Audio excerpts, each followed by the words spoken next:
Le shiur est dédié à la foua shel Dora bat Alegria. Masechet Rosh Hashanah daf kaf bet. Mishnah. Av ubno shera'u et hachodesh yelechu. Lo shemitztarefim ze im ze, ela sheim yipasel echad mehem, yitztaref hasheni im acher. Rabbi Shimon omer, Av ubno vechol hakerovim, kesherin le'edut hachodesh.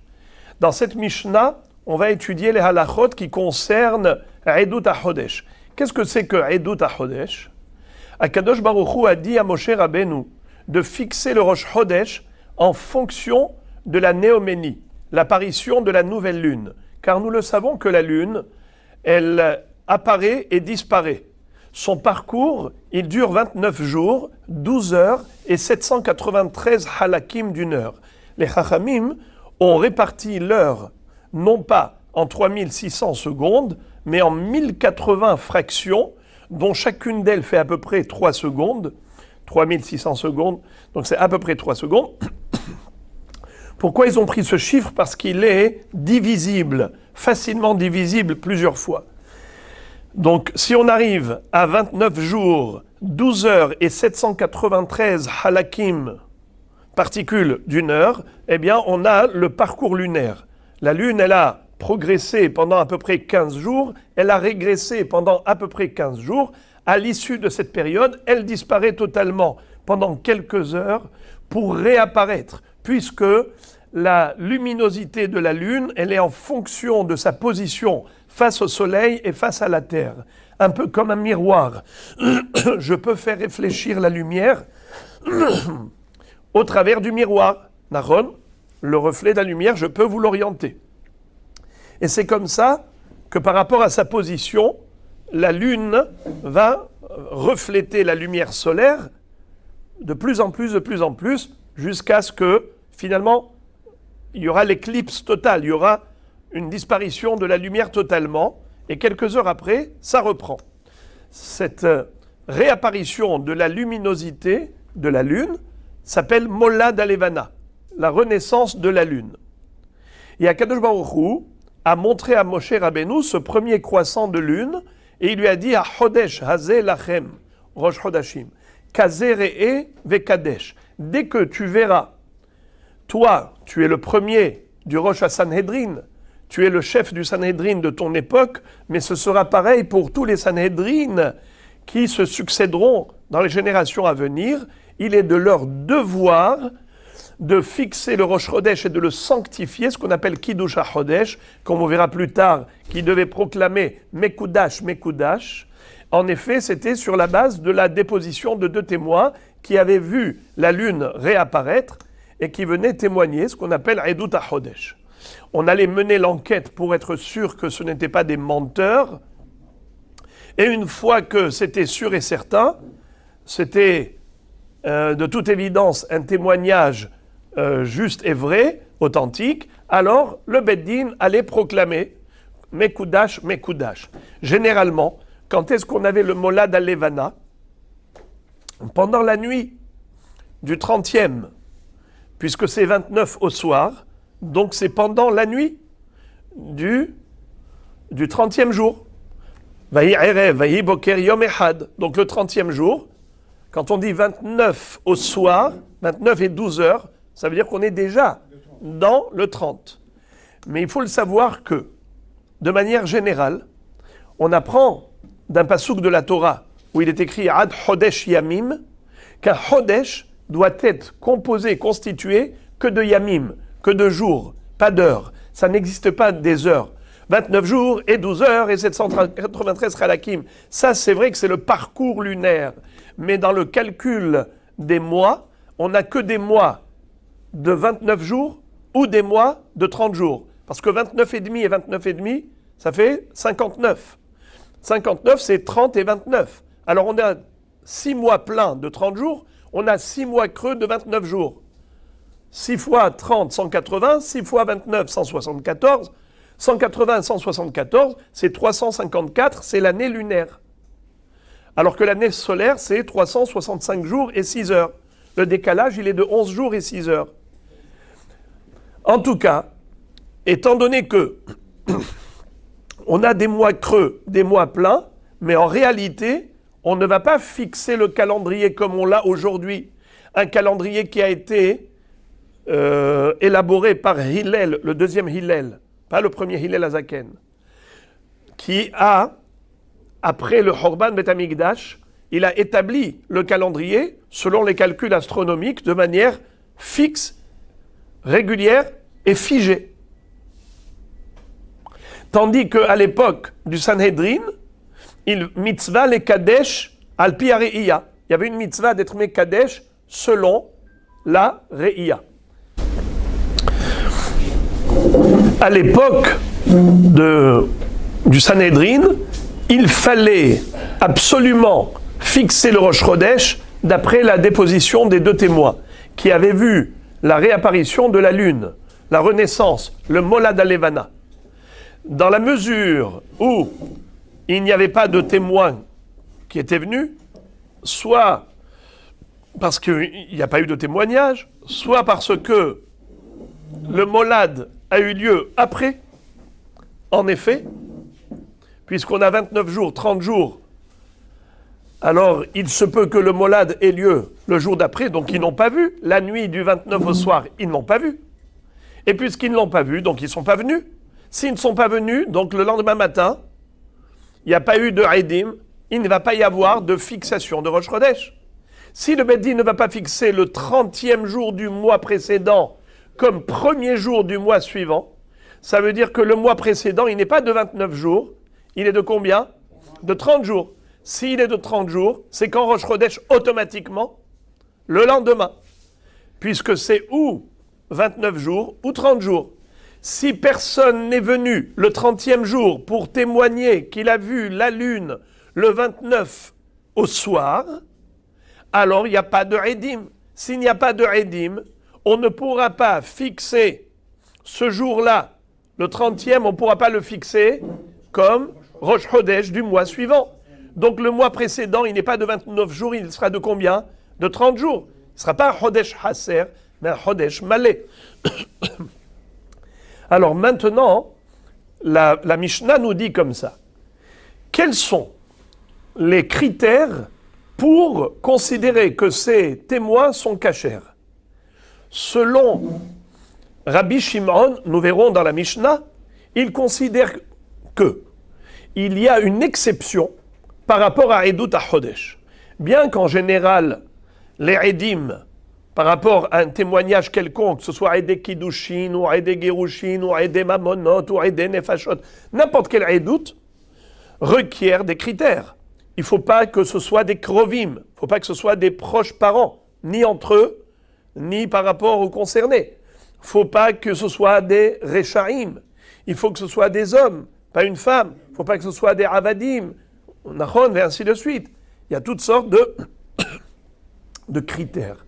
Mais là, nous allons voir que par rapport à Edut HaChodesh, il va y avoir une mahloket.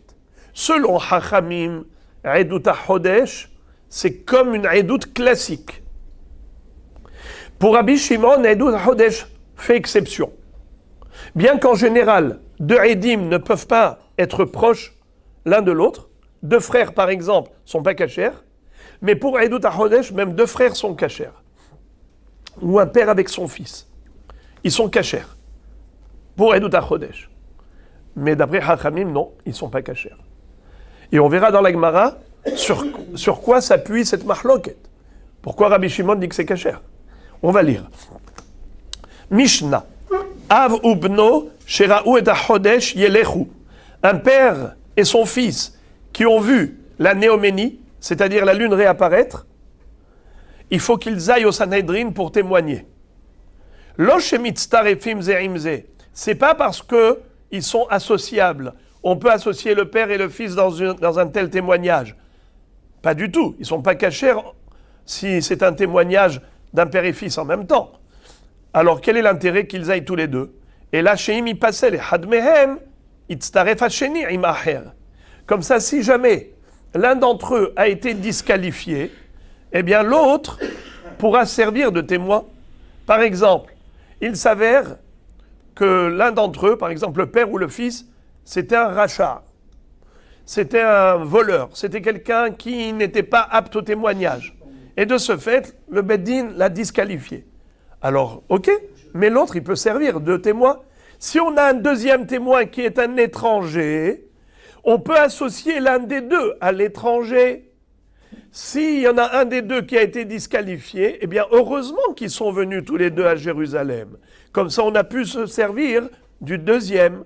Donc, ne vous abstenez pas de voyager. Allez-y, père et fils. Allez-y, même si vous êtes deux frères. Parce que s'il y en a un des deux qui va être disqualifié, au moins il y en aura un autre qui sera retenu comme deuxième témoin qu'on va associer à un étranger.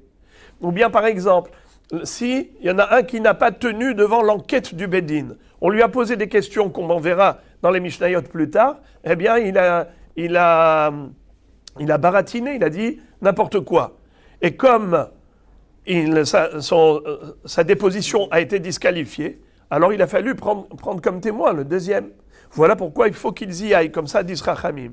Avu bno shera'u et hachodesh yelechu. Lo shemitztarefim ze im ze. Ela sheim yipasel echad mehem, yitztaref hasheni im acher.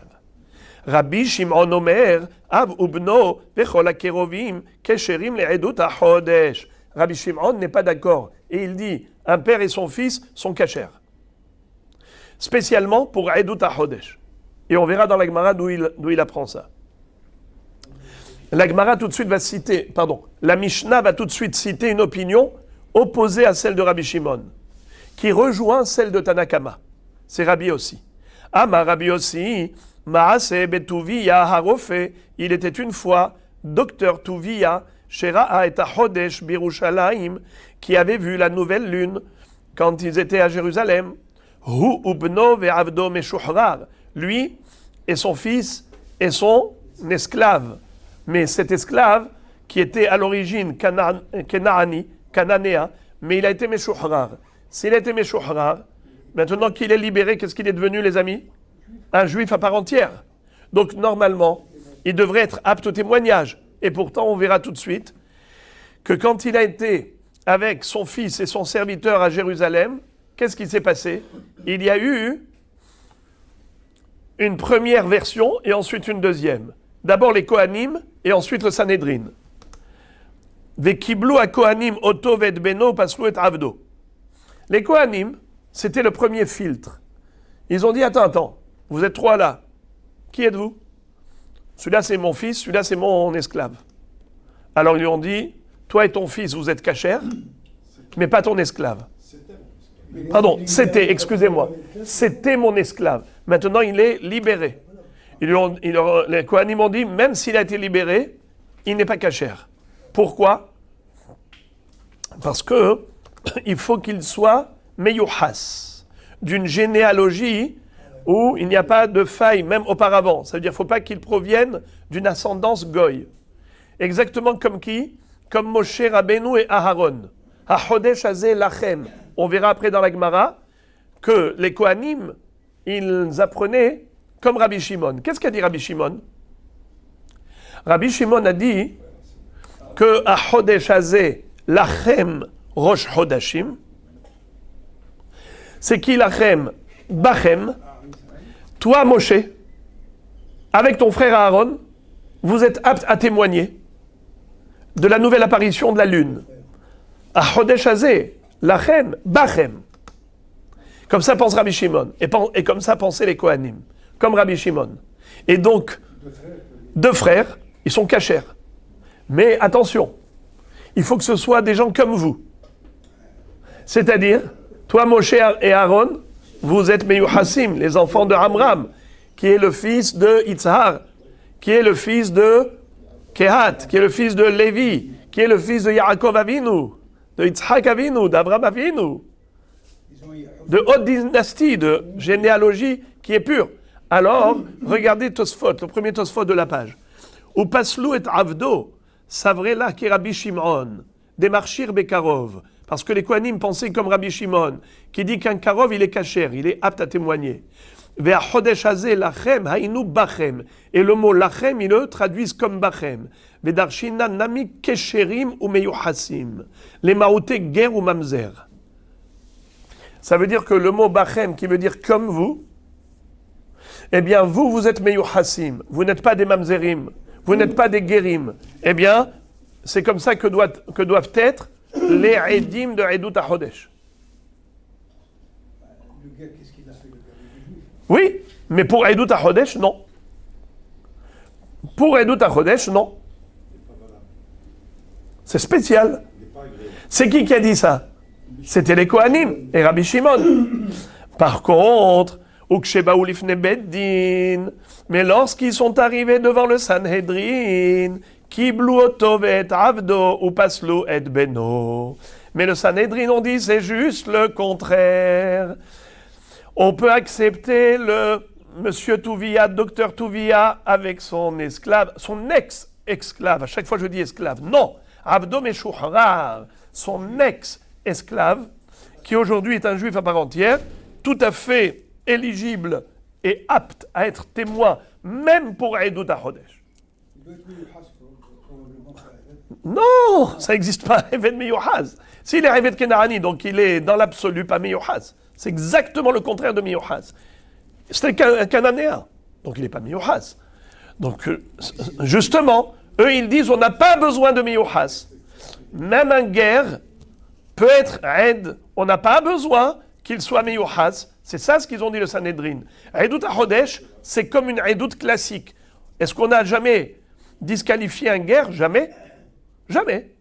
Alors, là aussi, pourquoi tu veux le disqualifier? Ah, alors qu'ils ont disqualifié? Ils ont exclu le ben. Ils ont dit, ton fils, il ne peut pas s'associer à toi. Ton ex-esclave, oui, mais ton fils, non. Car les Sanhedrin, ils pensent comme qui? Comme Tanakama, pas comme Rabbi Shimon. C'est qui détermine le Chodesh? C'est le Sanhedrin ou le Kohanim? C'est le Sanhedrin. Ouais. On a besoin maintenant de l'avis des Kohanim. C'est elle pour venir nous apprendre, peut-être. Mais l'avis des Kohanim, elle vient pas en marloquette, puisque c'est le Sanhedrin qui déclare si c'est Rosh Chodesh. Vous avez raison. Et c'est comme ça que ça s'est fait. Et c'est ça ce que raconte Rabbi Yossi. Rabbi Yossi dit, Rabbi Shimon, tu sais comme qui tu penses? Tu penses comme les Kohanim. Mais la halakha n'est pas comme les Kohanim, la preuve, c'est que le Sanhedrin ont dit non aux Kohanim.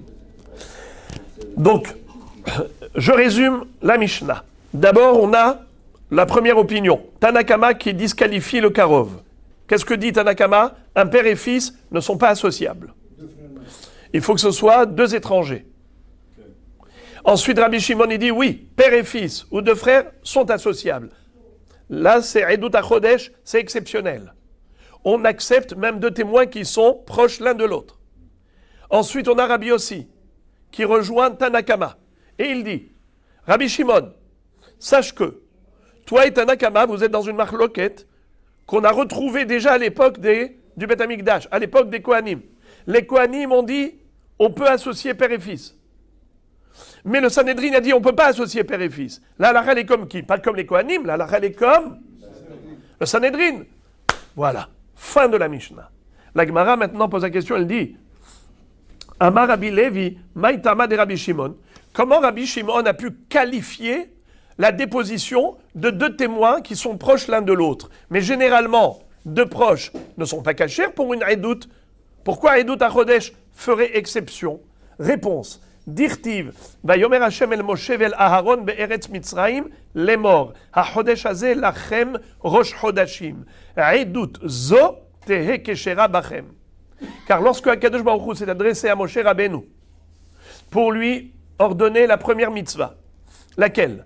Kiddush HaChodesh, la sanctification du Rosh Chodesh par la déposition de deux témoins qui ont aperçu la nouvelle lune. Il lui a dit à Chodesh Hazeh Lachem. Kazeh Re'e Vekadesh. Lachem, Bachem. C'est quoi Bachem? Par vous. Même deux témoins comme vous. C'est qui vous? Toi et Aharon. Même si vous êtes deux frères, ce n'est pas grave. Donc, deux frères sont cachers. Tu vois pourquoi je dis que ça fait exception? Vera Banan et Chachamim qui ont dit non à Rabbi Shimon. Ils ont dit, bah pitom. Edut HaChodesh, c'est comme n'importe quel Edut. Réponse, Edut zo tehe mesura lachem. Qu'est-ce que ça veut dire? Cette Edut là, elle sera confiée à vous. C'est-à-dire, il n'y a que le Sanhedrin qui peut fixer le Rosh Chodesh. Comme ça dit Rashi. Te keshera bachem, pardon, et te mesura lachem, les hachouvé hador, aux grands de la génération. Ani moser, je confie la tâche et la mission. Chez Kablou Ha'edut, Pikachu Chodesh, de recevoir les témoins et selon cette déposition, sanctifier le Rosh Chodesh. Velo le archir kerobimba. Ce pasouk n'est pas venu pour cachériser les non-cachers. Il n'est pas venu pour dire que 2 proches parents sont aptes à devenir des témoins.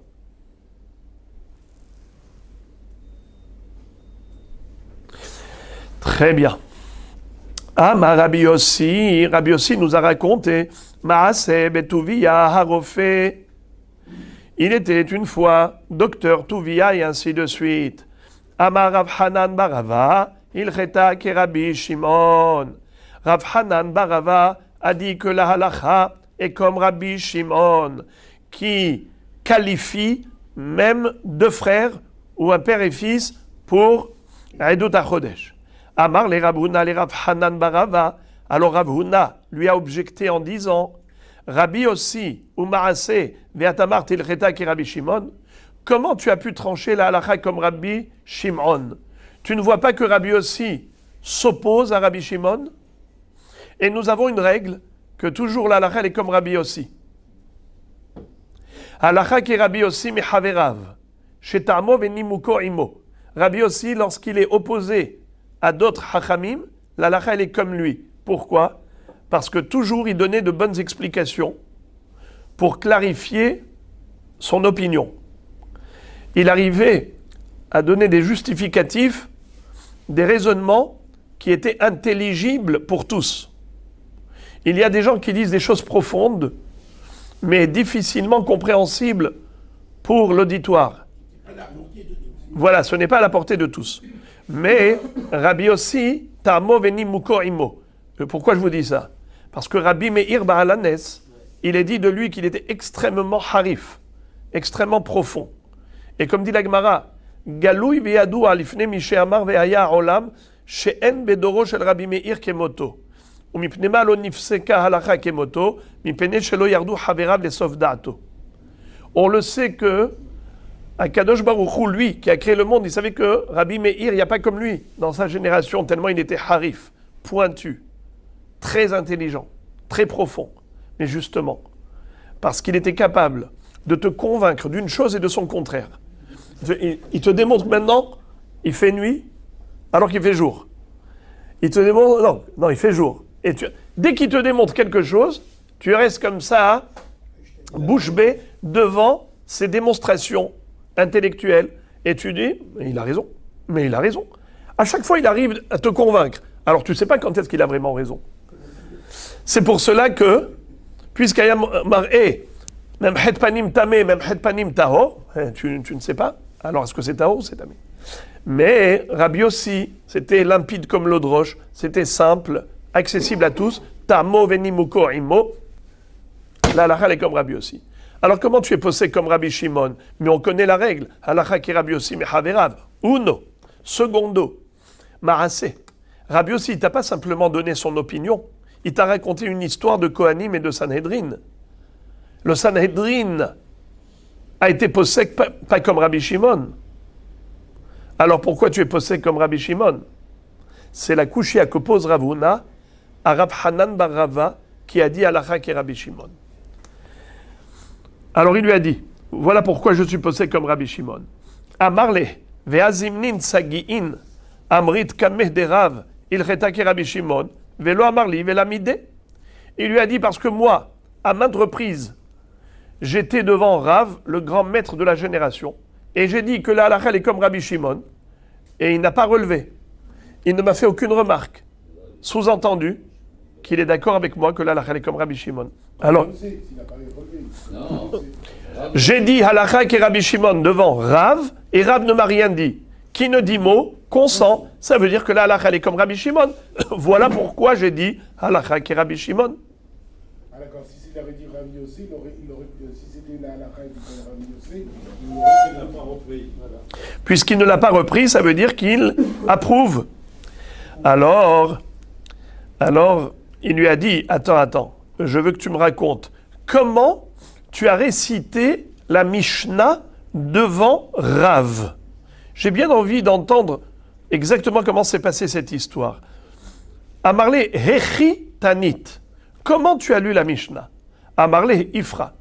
Quand il lui a récité la Mishnah, il a inversé les noms. En fait, il a fait dire à Rabbi Shimon ce qu'a dit Rabbi Yossi. Il a fait dire à Rabbi Yossi ce qu'a dit Rabbi Shimon. Il lui a dit, Amarle, Mishumachi, lo Amarlecha, velo midi. C'est pour cela que Rav ne t'a pas repris. C'est parce que tu as dit Halakha ki Rabbi Shimon, et tu as dit Rabbi Shimon Omer qu'un père et son fils ne sont pas associables. Rabbi Shimon dit qu'on ne peut pas accepter la déposition de deux proches parents. Deux frères ne sont pas cachers, père et fils ne sont pas cachers. Alors quand tu dis Halakha ki Rabbi Shimon, Rav il va rien te dire. Parce qu'en effet, si tu fais dire à Rabbi Shimon l'opinion de Rabbi Yossi, eh bien, il est d'accord. L'attribution était fausse. Exactement. La Gemara dit Amar Tavi Béré Demar et Tavi. Il y avait une fois quelqu'un qui s'appelait Tavi, qui était le fils de Maré Tavi. Apparemment, le père est mort pendant que la mère était enceinte, pendant que sa femme était enceinte, et donc après le petit, on l'appelait Tavi comme son père.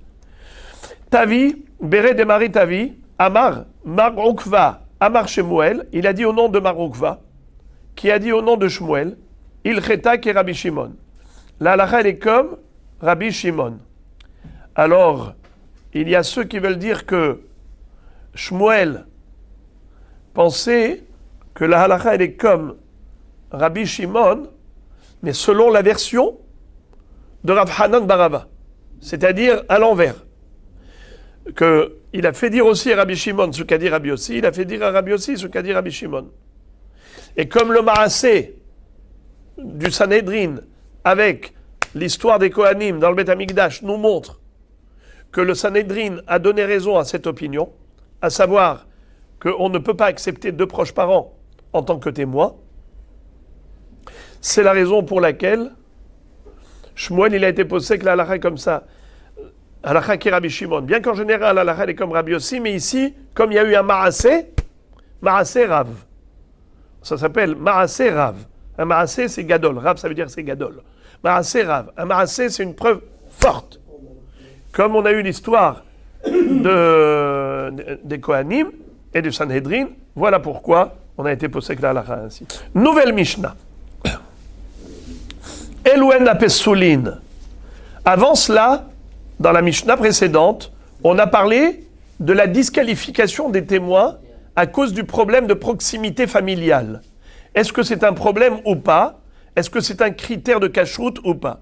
Ça, c'était par rapport à la proximité familiale. Maintenant, nous allons parler d'un autre problème des témoins, à savoir rachat. On n'a pas le droit d'accepter la déposition de témoins rechaim. Al tachet racha aid. Un rachat ne doit pas être un aid. Al tachet yadra im racha liot aid hamas. Un aid qui est voleur ne peut pas être témoin. Maintenant, on va voir qu'il existe des voleurs midérabanan. C'est-à-dire que Minatora, il n'est pas considéré voleur, mais midérabanan, il est considéré voleur. Car un voleur, c'est un voleur à l'arraché. Ça, c'est un voleur qui est pas sous le Minatora. La Edout. Pas sous la Edout Minatora, quand c'est un voleur à l'arraché. Mais quand c'est un voleur avec le consentement du volé, par exemple, quelqu'un qui a emprunté de l'argent avec intérêt. Il a transgressé le issour de ribit. Aussi bien le prêteur comme l'emprunteur, tous les deux sont en infraction. Mais les Hachamim ont dit que non seulement qu'ils ont commis une infraction Minatora, mais Midérabanan, le prêteur qui encaisse du ribit, s'appelle voleur. Et par conséquent, il est inapte au témoignage. Il est disqualifié pour la Edout. Pourquoi? Parce que c'est un voleur. Qu'est-ce qu'il a volé? L'intérêt. Le ribit. Mais l'autre, il était d'accord. L'emprunteur lui a dit, il n'y a pas de problème. Tu me payes 1000, moi je te rends 1200. Il était d'accord. Pourquoi tu dis qu'il a volé les 200? Minatora, il ne s'appelle pas voleur puisqu'il n'a pas volé à l'arraché. Il a juste commis l'infraction de ribit, mais pas voleur. Or, la Torah, elle dit quoi? Al tachet yatra imracha liot aed Hamas. Hamas, c'est le gezel. Gezel à l'arraché. Comme il est écrit, Vaigzol et hanit miyad mitzri. Alors, pourquoi tu l'appelles Gazlan? Ça s'appelle Gazlan midivrehem. Gazlan miderabanan. Et ce Gazlan miderabanan, il est pas sous la Edout. Et pas sous les Edout à Chodesh également. Il ne pourra pas venir pour témoigner au Beddin. Alors maintenant, on va voir encore d'autres Gazlan miderabanan. Que les Hachamim lui ont donné le statut de Gazlan. Et donc disqualifié la Edout. Lisons la Mishnah. Elouhen apesoulin. Voici les gens qui sont disqualifiés. Amesahek bekubia. Celui qui joue au cube. Il fabriquait des dés avec des os. Et par exemple, aujourd'hui, on va jouer avec le dé de 1 à 6. D'après toi, quel chiffre va sortir? Toi, tu dis 4. Moi, je dis 5. Allez, on parie?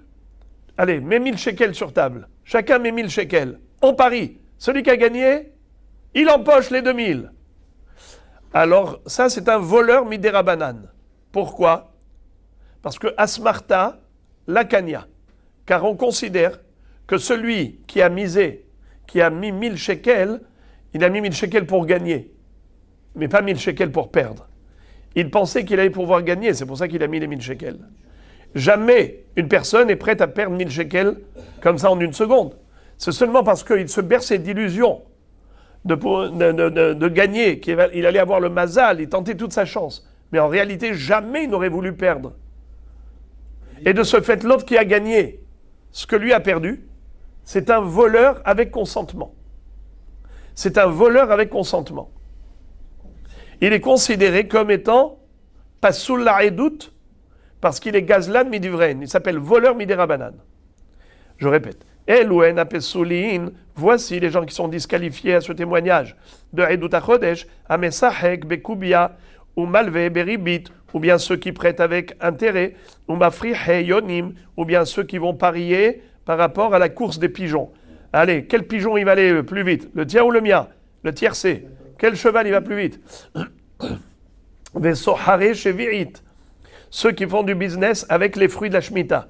Vous le savez que les fruits de la Shemitah ont une kedusha qui fait qu'on ne peut que les manger, on n'a pas le droit de les commercialiser, on n'a pas le droit de les abîmer, et ainsi de suite. Celui qui va commercialiser des fruits de Shemitah, eh bien, il est considéré non seulement en infraction vis-à-vis de la Torah, mais il est considéré voleur midérabanan. L'argent qu'il a touché, c'est du vol midérabanan, et donc il n'est pas saoul pour Edout HaChodesh. Va'avadim, et des esclaves cananéens. Vous savez qu'un Evet Kenaani n'est pas juif, n'est pas goy. Il est entre les deux. C'est un statut intermédiaire. Il n'est plus goy parce qu'il a fait la mila et la tvila. Il n'est pas encore juif parce qu'il n'est pas libéré. Quand il est encore chez son maître, il a le statut d'un Evet Kenaani qui a les mêmes mitzvot qu'une femme. Il est chayav de toutes les mitzvot de la Torah, mais pas celles qui sont temporelles, mitzvot aseh shazman grama. Comme une femme. C'est pour ça que le matin on dit Shelo Hasani Goy, Shelo Hasani Aved, Shelo Hasani Isha. Bekitsour, le Eved Kenaani, on ne parle pas d'un Eved Ivri, il n'est pas sous la Edout. Quand est-ce qu'il pourrait être caché la Edout? Qu'une fois qu'il sera libéré, car à ce moment-là il deviendra juif à part entière. Et encore que d'après les Chachamim, mais d'après les Kohanim, vous vous rappelez qu'est-ce que les Kohanim avaient dit? Que pour Edout HaChodesh, exceptionnellement, il ne sera pas caché, même s'il a été libéré. Parce qu'il est d'origine, c'est un guerre. Alors pour Edout HaChodesh, il n'est pas caché d'après les Kohanim. Mais on avait vu que les Chachamim avaient dit que oui, il est qualifié. Il n'y a pas besoin d'une généalogie particulière. Zeraklal. Voici la règle générale que nous enseigne la Mishnah. Kol Edout, she'en ha'isha kesher alah, afhen enan kesherin la. Tout témoignage dont les la femme n'est pas apte à témoigner, eux aussi ne sont pas aptes à témoigner. Tous ceux qui sont gazlan midérabanan sont disqualifiés de toute edout dont la femme est disqualifiée. La Gemara maintenant fait la déduction suivante. Ha-isha kesherala, afen kesherinla. Sous-entendu que s'il y a un domaine dans lequel la femme est qualifiée, elle est apte à témoigner, alors même eux seront aptes à témoigner. Lequel domaine? Amar Ravashi zotomeret gazlan dedivrehem kesherim le'edut isha.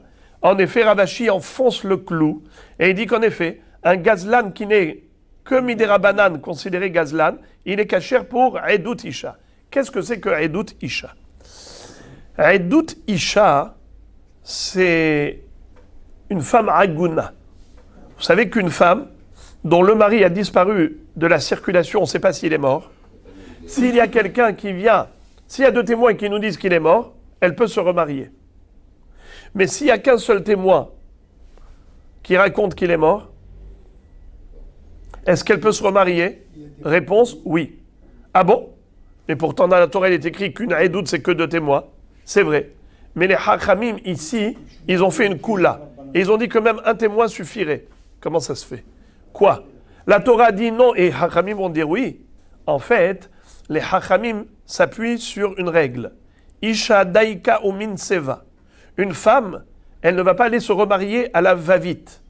Elle ne va pas se permettre de se remarier aussi facilement. Pourquoi? Car nous voyons dans Masechet Ketubot que les hachamim ont sanctionné la femme si elle s'est remariée hâtivement, si finalement le mari revient.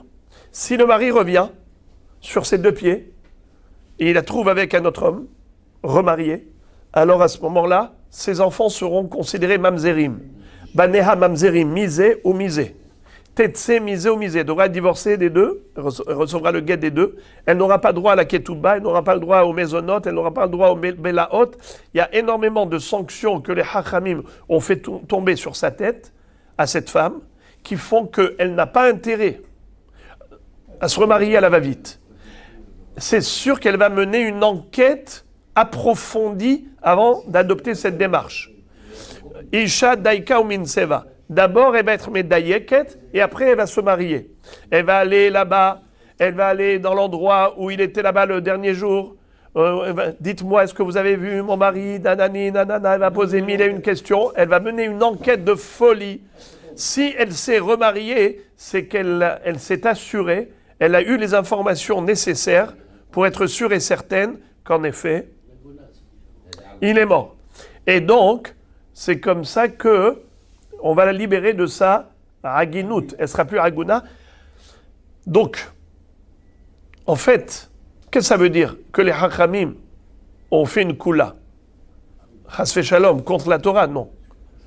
Anan sahade. C'est quoi Anan sahade? Nous, on est témoins que le mari est mort. Ah bon? Mais on n'a pas vu que le mari est mort. C'est comme si nous avions vu que le mari est mort. Comment c'est comme? Eh bien, parce que si tu vois qu'elle s'est remariée, c'est qu'elle a réellement mené l'enquête. C'est comme si nous, aujourd'hui, on pouvait présumer que le mari est mort, presque avec certitude, puisque jamais elle ne se serait permis de se remarier, sachant que le ciel lui tomberait sur la tête si jamais son mari revient sain et sauf. Si son mari revient sain et sauf, elle se retrouvera dans une galère insupportable, et de ce fait, sachant pertinemment qu'elle risque gros, alors elle ne va pas prendre à la légère. Et donc c'est sûr qu'elle va bien mener son enquête, c'est comme si nous étions témoins que le mari est mort. Je ferme la parenthèse, je ne veux pas m'étaler plus que cela, c'était juste pour que vous ayez une petite digestion. Voilà donc comment Edut Isha. Maintenant, regardez le Hidouche. Ce n'est pas seulement un homme solitaire qui peut témoigner que la femme Aguna, son mari est mort, même une femme peut témoigner au profit de cette femme. Et même un gazlan midivrehem, un vrai gazlan minatora ne peut pas témoigner que son mari est mort. Mais si c'est un gazlan qui ne vole pas à l'arraché, c'est un gazlan qui est considéré gazlan kemidera banan, comme tous ces gens-là, Mesachek, Bekouvia, Malvé, Beribit, Sochare, Chevirit, Mafri, Heyonim, tout cela, eh bien, ils sont cachés les Edut Isha. Nouvelle Mishnah. En fait, c'est extraordinaire. Une Mishnah sans Gemara, qui va d'ailleurs clôturer le Perek Rishon de Rosh Hashanah. Il n'y a pas de Gemara sur cette Mishnah. Rarissime. Mi shera'a et ha-chodesh ve'eno yachol lehalech molichinoto ala hamor. Lorsque c'est Shabbat. Vous savez que Shabbat, normalement, on a des restrictions. Il y a 39 travaux qui sont interdits. Et là, on va voir que pour le Kiddush HaChodesh, pour Edut HaChodesh, le témoignage par rapport à la nouvelle lune qui va permettre au Sanhédrin de sanctifier le nouveau mois, on a le droit de profaner le Shabbat pour arriver au Beddin afin que le Sanhédrin à Jérusalem puisse proclamer le Rosh Chodesh. Par exemple, si c'était vendredi soir qu'ils ont vu la nouvelle lune, Shabbat matin, ils ont le droit d'aller au Beddin afin que le Sanhédrin proclame Mekoudash, Mekoudash et sanctifie le nouveau mois. Alors lisons. Mi shera'a et ha-chodesh. Celui qui a vu la nouvelle lune. Ve'eno yachol lehalech. Mais malheureusement, il a des problèmes de santé. Il ne peut pas se déplacer pour aller au Sanhédrin. Molichimoto ala hamor. Pendant Shabbat, on va le porter sur un âne. Afilu bamita, même sur un brancard. On peut le transporter. Ve'im tzode lahem. Et s'il y a chemin faisant des pirates, à l'époque c'était des pirates qui étaient en fait les baïtosim, les tzedokim, les sadducéens, et les baïtosim, les baïtoséens, c'était des gens qui étaient opposés à Torah Shebe'alpé, à la Torah orale. Eux, ils voulaient appliquer la Torah écrite, mais la Torah orale, pour eux, c'était quelque chose qui était inventé par les Hachamim Hasve Shalom. Ils faisaient tout pour mettre les bâtons dans les roues. Ils venaient pour empêcher les Hachamim, empêcher les Edim d'aller au Sanhédrin pour sanctifier le nouveau mois. Et pourquoi? Quel était leur intérêt? Par exemple, si Pessah devait tomber un vendredi, par exemple, Yom Tov de Pessah devait tomber un vendredi. Eux, qu'est-ce qu'ils ont fait? Qu'est-ce qu'ils essayaient de faire? Ils essayaient de faire en sorte que Yom Tov de Pessah tombe Shabbat. Parce que eux traduisent littéralement le pasuk à propos du Homer, Usfartem lachem mimachorat ha-Shabbat, miyom aviachem et Homer atenufa, sheba Shabbatot et mimot yena, ad mimachorat ha-Shabbat ha-Shvi'it, isperu hamishim yom. Mimachorat ha-Shabbat. Vous compterez le Homer à partir du lendemain de Shabbat. Eux, ils disent comme des chrétiens, eh bien, Shabbat, c'est Shabbat. Le lendemain de Shabbat, ça veut dire que le jour du Homer, c'est dimanche. Alors, maintenant, imaginons que Pessah devait tomber vendredi. Eux, qu'est-ce qu'ils font? Ils essayent de mettre des embûches, des obstacles pour empêcher les Edim d'arriver à Jérusalem pour aller témoigner de la nouvelle lune. Et comme ça, si les Edim n'iront pas, alors le Sanhédrin n'a pas eu de témoignage, qu'est-ce qu'ils vont faire? Ils vont décaler au lendemain le Rosh Chodesh. Au lieu que le Rosh Chodesh soit le 30e jour du mois précédent, le Rosh Chodesh aura lieu le 31e jour du mois précédent. Et automatiquement, Yom Tov de Pessah, au lieu de tomber vendredi, va tomber quand? Shabbat. Ça les arrange. Comme ça, ils vont appliquer les Juifs exactement comme c'est écrit dans la Torah, le Homer à partir du lendemain de Shabbat. Usfartem lachem mimachorat ha-Shabbat. Alors que les Hachamim disaient que non. Ici, Shabbat ne veut pas dire Shabbat. Ici, c'est le premier jour de Pessah qui s'appelle Shabbat.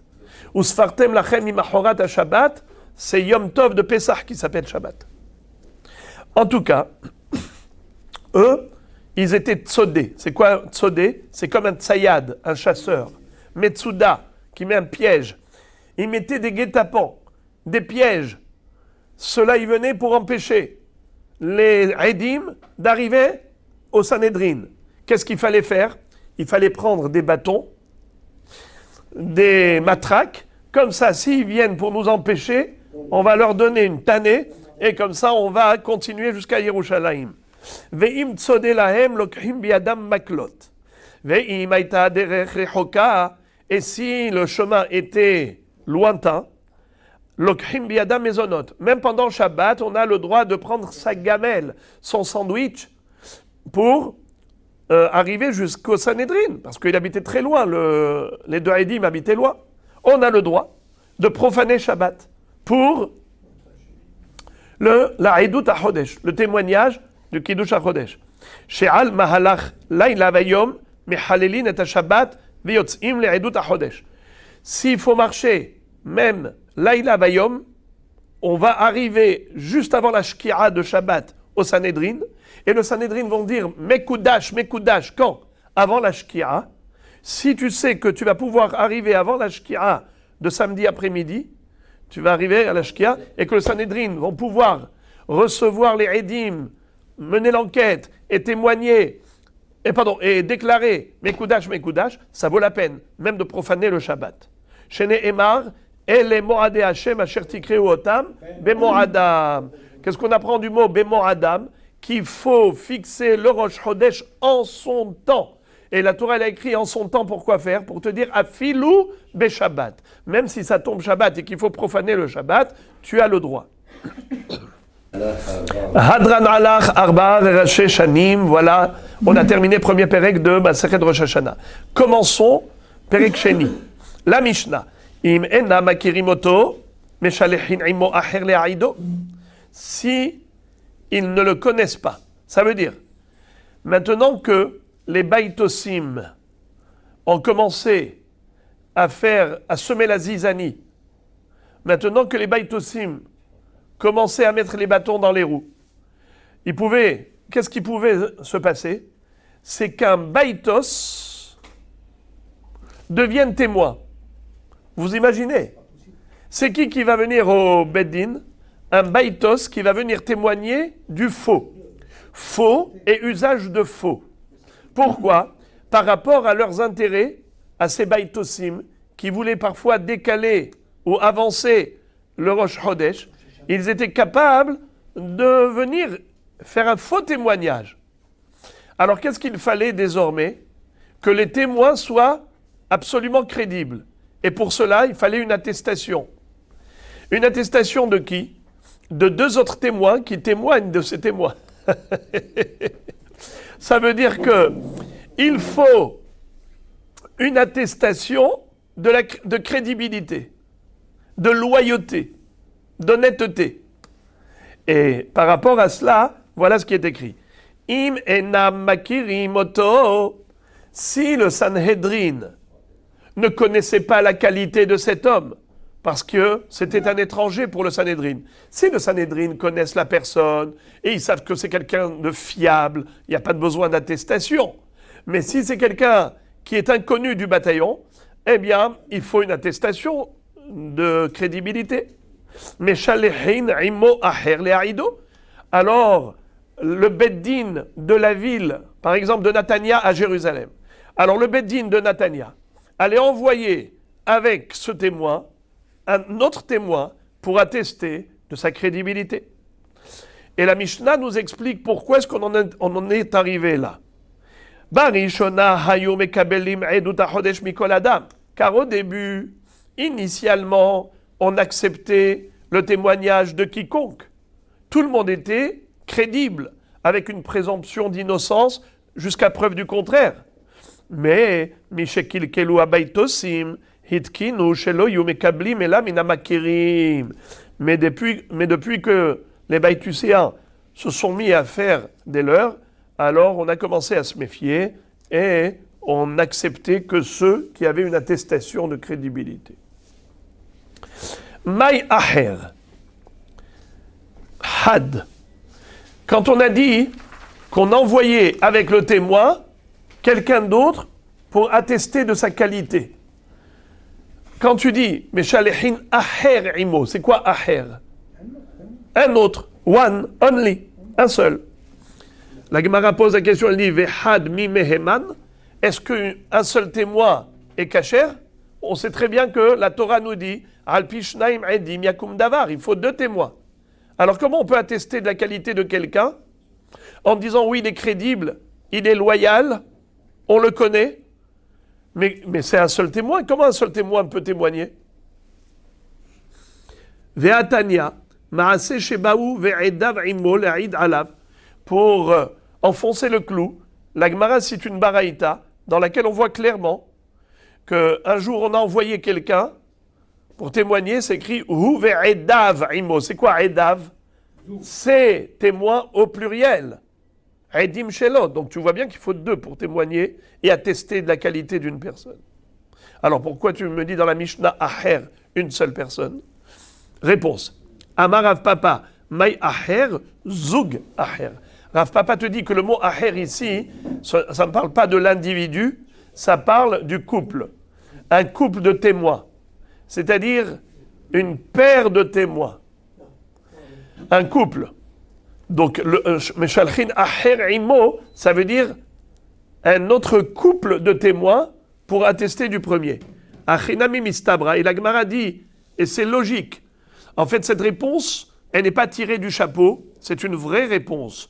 Dei lo temahachi, car sinon, imena makirim oto, mai oto, elima oto, had, vehad mimeheman, mishpat ktivbe, ela mai oto, oto azug, achanami mai aher, zug aher. La Gemara, elle démontre par A plus B que le mot aher ici, ça ne parle pas d'un individu, ça parle d'un couple de témoins. Preuve, il est écrit Meshalechin aher imo, avec lui. Si tu me dis que imo avec lui, ça veut dire un individu, pourquoi un individu peut témoigner de l'apparition de la nouvelle lune? Il faut 2 témoins. Donc quand on a dit imo, ça veut dire un couple de témoins. On a parlé, c'est vrai, au singulier, mais au singulier par rapport au couple. Et un couple, c'est un zoug, c'est 2 témoins. Pareil, aher, c'est zoug aher. Un autre zoug de témoins. Donc 2 attestent des 2. Attestent de la qualité des 2. On a par exemple Réhouven et Shimon, Lévi et Yehuda. Réhouven et Shimon vont accompagner Lévi et Yehuda pour dire au Bedin, cher Bedin, Lévi et Yehuda, ils sont cachers. Donc, Aher Imo. C'est qui Imo avec lui, avec Lévi et Yehuda. C'est un couple, c'est un zoug. Et c'est qui va aller? Aher, zoug Aher, Réhouven et Shimon. La Gemara ouvre une parenthèse et elle dit, ah bon, un seul témoin ne suffirait pas, Vehad lomeheman, veatania. Pourtant, on raconte dans une baraïta, Maase berabi nehorai, shehalach etzel ha'ed, le'aid alav, beshabbat be'usha. Vous savez que la ville de Usha, c'est la ville dans laquelle le Sanhedrin s'est retrouvé. Après la destruction du temple, le Sanhedrin a eu plusieurs exils. Esser Galouyot Galta Sanhedrin. Ils étaient au début dans l'Ishkat Gazit, dans le Beth Amikdash. Après, ils étaient à Yavne. Après, ils étaient à Usha. Il y a plusieurs villes en Israël où se trouvait le Sanhedrin. Rabbi Nehorai a voyagé pendant Shabbat vers la ville de Usha pour aller voir le Sanhedrin afin d'attester de la crédibilité du témoin. Alors regardez ça. Maase berabi nehorai, she'alach etzel ha'ed, le'aid alav beshabbat be'usha. Il est parti pour témoigner de la qualité du témoin, et c'était pendant Shabbat, pour aller dans la ville de Usha où il y avait le Sanhedrin. Tu vois donc que Rabbi Nehorai était tout seul, et un seul aide suffit pour attester de la qualité d'une personne. Pourquoi tu as dit qu'il en faut 2? Réponse. En réalité, ils étaient 2. Rabbi Nehorai et un autre. Rabbi Nehorai, Sahada Aharina Havabade. Il y avait un autre témoin qui était avec lui. Vehadelo Hashivle. Pourquoi on n'a pas parlé de lui? Mishum Kevodo shel Rabbi Nehorai. Par rapport au kavod de Rabbi Nehorai. Car il a mis à l'ombre son adjoint. Parce que ça veut dire il a mis à l'ombre son adjoint. Ça veut dire que Rabbi Nehorai, c'était un hacham. Et si tu veux t'appuyer sur Rabbi Nehorai pour dire qu'on peut être Mehalel Shabbat, pas seulement le témoin lui-même, a le droit de profaner le Shabbat pour aller témoigner. Mais même celui qui va permettre au témoin de témoigner a le droit d'être Mehalel Shabbat pour que le témoin puisse témoigner. Rabbi Nehorai n'est pas venu pour témoigner de la nouvelle lune. Il est venu juste attester de la crédibilité du témoin. Et pour permettre à ce témoin de témoigner pendant Shabbat que la lune est apparue, l'El Shabbat, alors il fallait qu'il y aille pour attester de sa crédibilité. Donc, en fait, Rabbi Nehorai est parti avec quelqu'un d'autre. Maintenant, sur qui tu t'appuies comme preuve qu'on a le droit de profaner le Shabbat, même si c'est indirect, tu t'appuies pas sur l'adjoint, tu t'appuies sur Rabbi Nehorai. Parce que Rabbi Nehorai, c'est le Chacham. Mishum kvodo shel Rabbi Nehorai. Comme tu t'appuies sur Rabbi Nehorai, c'est pour ça qu'on a parlé de Rabbi Nehorai. Mais en réalité, il n'était pas seul. Car pour attester de la qualité de quelqu'un, il en faut 2 témoins. Deuxième réponse, Rav Ashi Amar, Rabbi Nehorai Saada Harina Vabeusha, Be'azal Rabbi Nehorai Litztaroufé Baade. Deuxième réponse plus facile, c'est que quand Rabbi Nehorai a voyagé, il était seul. Pendant Shabbat. Mais quand il a voyagé, c'était pour arriver à où? Quelle était la destination? Usha. Et à Usha, qui se trouvait là-bas? Le deuxième témoin qui connaissait le témoin de la lune. Ça veut dire que Rabbi Nehorai a été retrouvé dans la ville de Usha, une autre personne qui, comme lui, connaissait le témoin de la lune. Et pour attester de la crédibilité de ce témoin de la lune, il fallait qu'ils soient tous les deux, Rabbi Nehorai et l'autre qui habitait Usha, pour aller au Sanhedrin leur dire on le connaît. Il est crédible, il est fiable. Mais Rabbi Nehorai, pourquoi tu as dit au singulier que Rabbi Nehorai est parti à Usha et Shabbat? Pourquoi tu as dit au singulier? Mais tu as dit qu'il en faut 2. Il lui a dit bien sûr qu'il en faut 2. Mais le premier se trouvait déjà à Usha. Rabbi Nehorai a voyagé tout seul. C'est pour ça qu'on a dit au singulier. Parce que c'est vrai. Quand Rabbi Nehorai est parti à Usha, il était seul. Mais là-bas, il a été retrouvé qui? Son adjoint, son acolyte, pour aller témoigner de la qualité du témoin. La Gemara dit, Yuachim il est memra. Alors dans ce cas-là, c'est quoi le chidouche? Le chidouche, il est le suivant. C'est qu'on aurait pu croire que Rabbi Nehorai, peut-être, n'avait pas le droit de profaner le Shabbat. Pourquoi?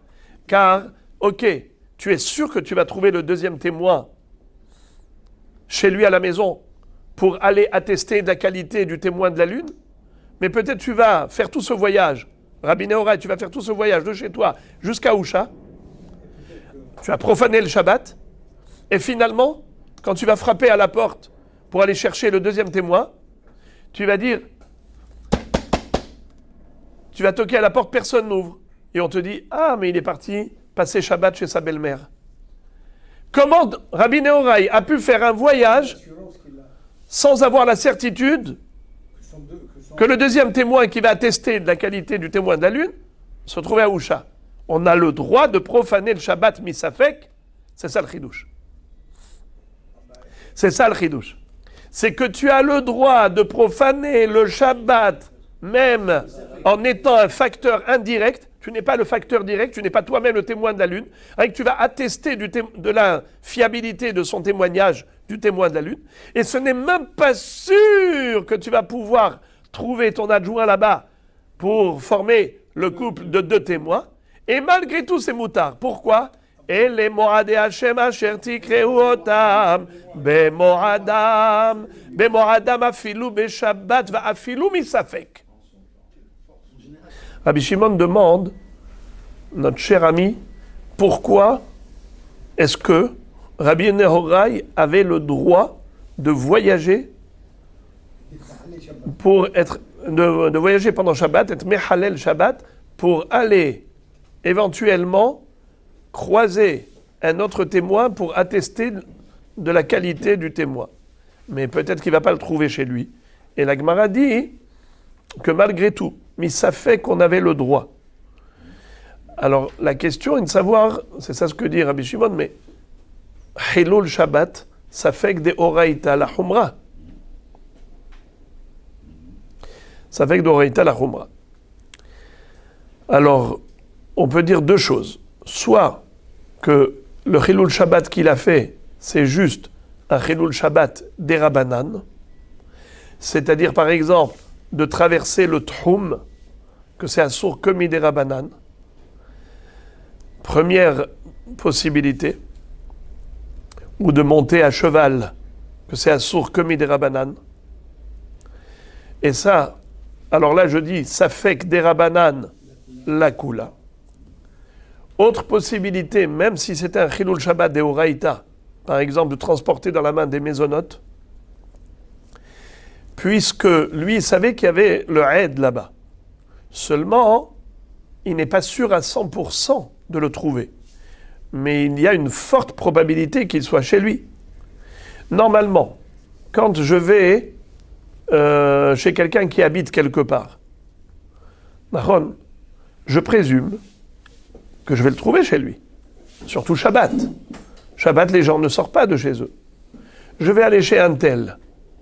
Il y a combien de chances que je le trouve chez lui? C'est pas une chance sur deux.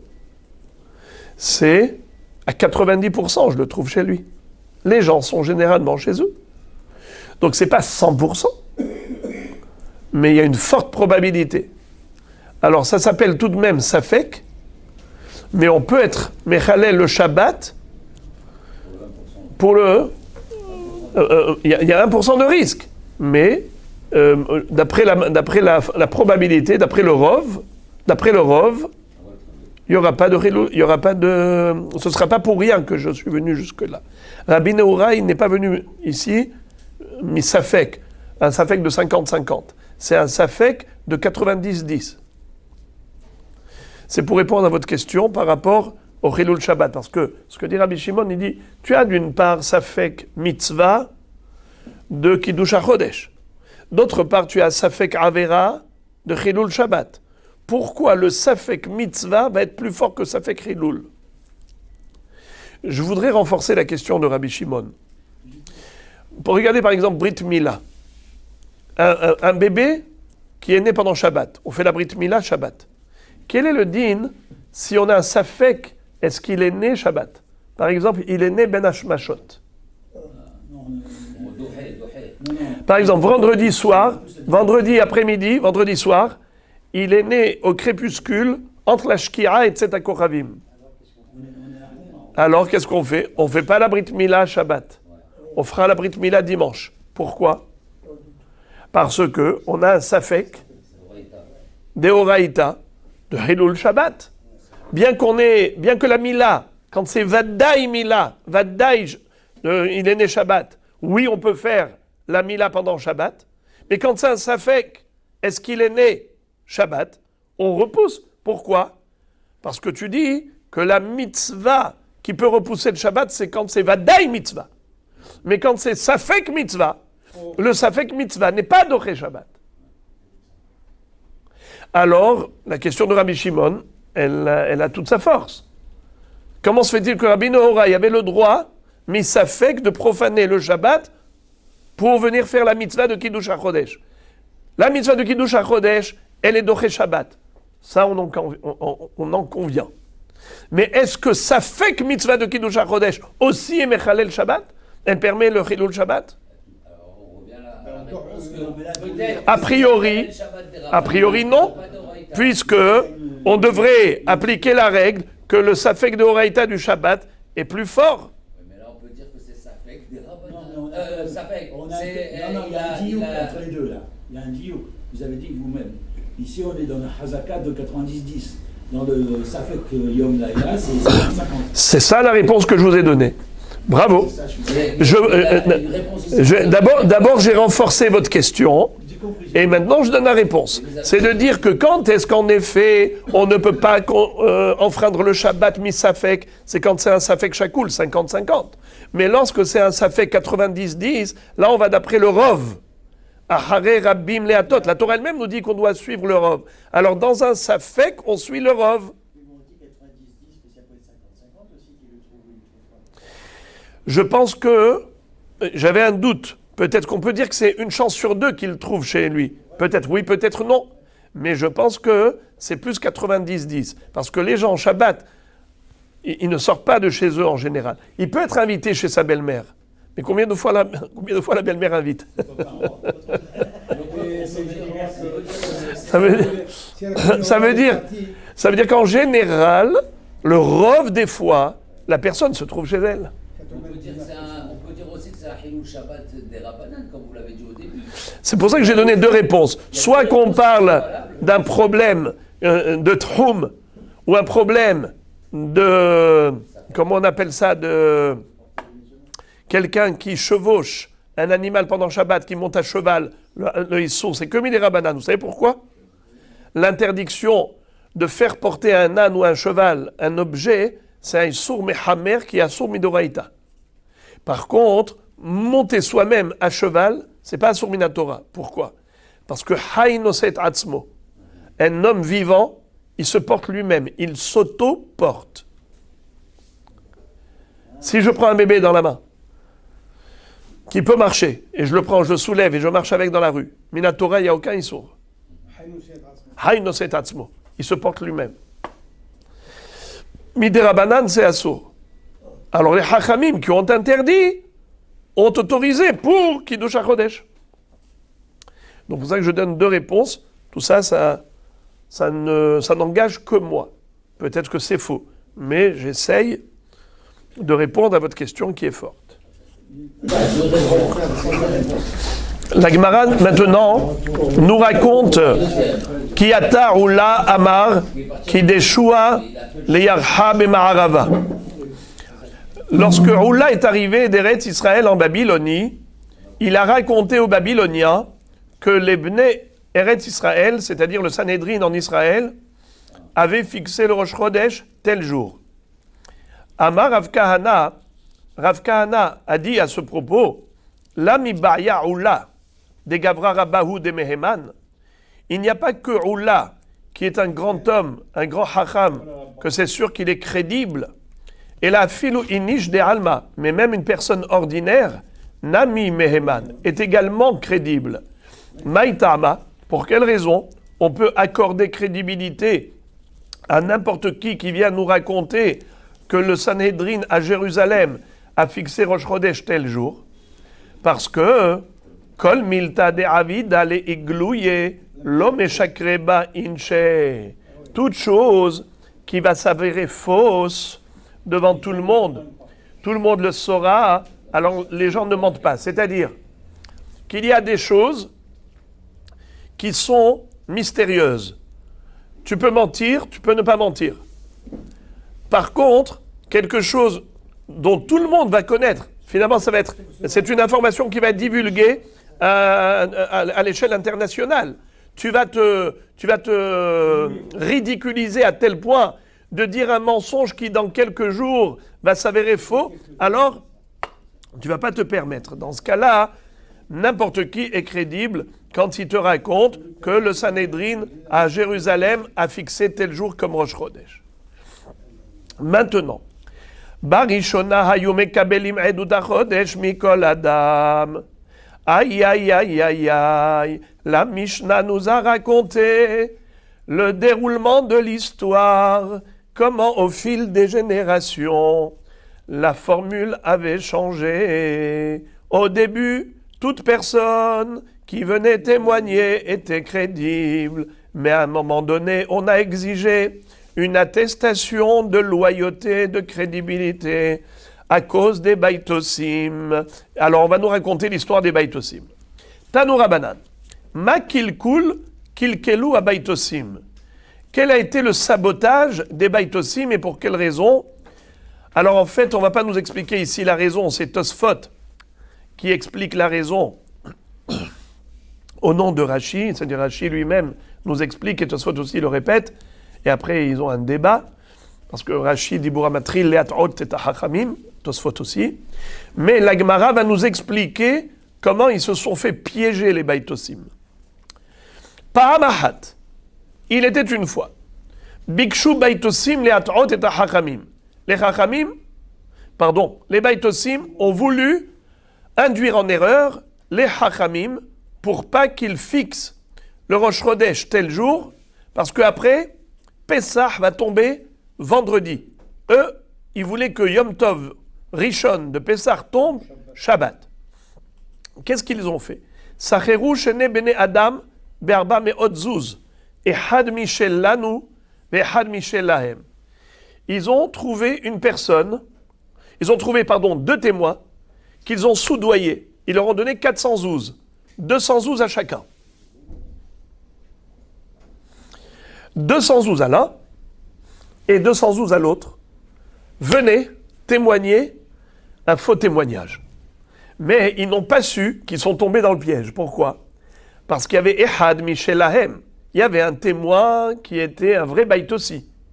Mais le deuxième témoin, c'était un tzaddik qui s'est fait passer pour un baïtos. Il s'est infiltré chez eux. Et qu'est-ce qui s'est passé? Il est parti pour aller témoigner. Alors, quand il est arrivé au Beddin, à Broulo, ils ont fait rentrer le Beddin, ils ont fait rentrer d'abord le premier pour l'enquêter.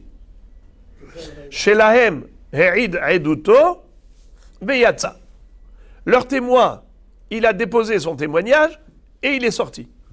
Chez Lanou, après est rentré le tzaddik, le vrai témoin, le tzaddik, ils l'ont fait rentrer à Broulo. Ils lui ont dit, est mort, Ketzadraïta et Alevana. Allez, décris-nous comment tu as vu la lune à l'horizon. Amar Lahem, il leur a dit, Ole Haïti Bema'ale Adumim, j'étais en train de gravir la colline de Ma'ale Adumim, Veraïti Vshuravutz Ben Shneslaim, et j'ai vu la lune accroupie entre deux rochers, Rocho Domé les Regel, avec la tête de la lune qui ressemblait à un veau, Oznav Domim Ligdi, avec des oreilles comme celles d'un agneau, d'un chevreau, Karnav Domot Litzvi, avec des cornes comme celles de la gazelle du cerf, Uznavo Munahatlo Ben Yarkotav, et avec une queue, la queue de la lune était entre les pattes de la lune. Veitzatztibo, et quand je l'ai vu, Venirta'ati Venafalti la Horai, j'ai eu tellement peur que je suis tombé à la renverse. Vim en atema aminimli, si vous ne me croyez pas, Hare mataim zouz tsurinli besadini. Voilà, je vous montre la pochette où j'ai les 200 zouz qu'on m'a donné pour témoigner à faux. Amroulo miski kralekar. Il a dit, mais alors pourquoi tu as accepté cet argent? Pourquoi tu es venu témoigner, sachant que c'est un faux témoignage et toi tu es un tzaddik? Amar Lahem, il leur a dit, Shamati shebikshu baitosim le'atot et hachamim. J'ai eu écho dans les coulisses, comme quoi les baitosim complotaient de piéger les hachamim, de les induire en erreur avec des faux témoins. Ils cherchaient à soudoyer des faux témoins. Amarti, alors je me suis dit, Elech, Ani, Veodi Alahem. Alors moi, je vais me présenter au baitosim comme si j'étais quelqu'un des leurs. Je vais prendre l'argent. Je vais leur dire, oui, bien sûr, je vais faire un faux témoignage. Et quand je vais arriver chez vous, je vais vous dévoiler le secret, le complot.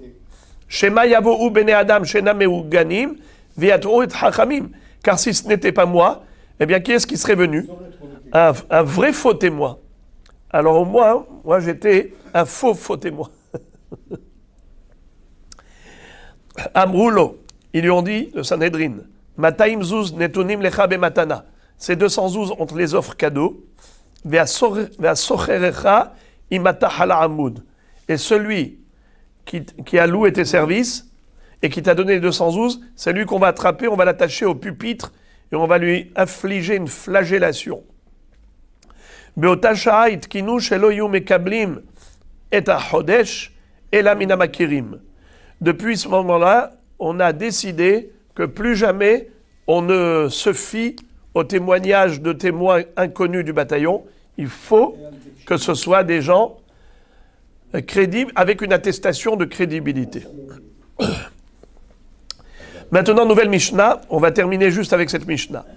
Barishona hayu masi'in masu'ot mishekil kelu hakutim itkinu sheyu shlohim yotzim. Au début, comment est-ce qu'on informait la diaspora pour faire savoir aux gens de Bavel, de Babylonie, où était concentrée la communauté juive? Alors c'était grâce à des torches, à j'allais dire des bûchers, mais en fait c'était des torches de feu. On va voir on va voir tout de suite. La Mishnah va nous expliquer et nous décrire comment on faisait pour allumer le feu. Mevi'in klun sa'ot shel erez arukim, on apportait des poutres de bois qui étaient longues, des baguettes de bois de cèdre qui étaient longues, et après qu'est-ce qu'on faisait? Et ensuite, vekanim ve'atse shemen ve'ne'oret shel pishtan, on apportait ensuite des petits roseaux, des brindilles de bois huileux, et ne'oret shel pishtan, la chute de lin, comme du papier, des choses qui sont facilement inflammables, ve'korer bimshiha, et tout cela on l'attachait au sommet de la baguette de bois, de la barre de cette poutre de bois, ve'olé les roshahar, et on montait au sommet de la montagne, on metzid bahem et taour, et on allumait le feu au sommet de cette baguette, ou molich ou mevi ou ma'ale ou morid, et on faisait des mouvements avec la baguette de manière à ce que tous ceux qui étaient dans la colline d'en face, dans la montagne d'en face, ils voyaient le mouvement que je faisais avec le feu au sommet de la baguette.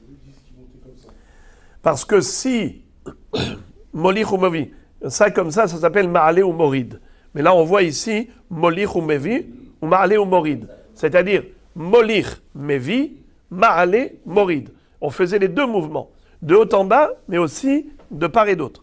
Ce qui fait que les gens qui étaient en face, dans la montagne, ne pensaient pas que c'était juste une étoile. Parce que quand tu vas voir de loin quelque chose de lumineux, tu peux te poser la question, est-ce que c'est du feu ou est-ce que c'est une étoile scintillante? Tu as tous les droits de te tromper. C'est pour cela qu'on faisait un mouvement de part et d'autre, d'un côté à l'autre et de haut en bas, molich ou mevi, ma'ale ou morid, comme ça on était tranquille. Non, la nuit. La nuit. Alors on va voir tout ça, on va voir. Alors déjà, on faisait ça pendant la nuit, et c'est comme ça que, en face, on allait faire la même chose. Jusqu'à quand je continue mes mouvements, jusqu'à ce que je vois que j'ai été repéré et identifié par mon collègue qui se trouvait au sommet de la montagne d'en face.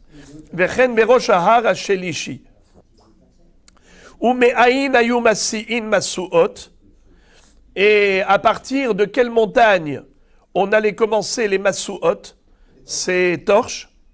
Mais Haramishha et Sartava, depuis la montagne de Harazetim jusqu'à l'autre montagne qui s'appelle la montagne de Sartava.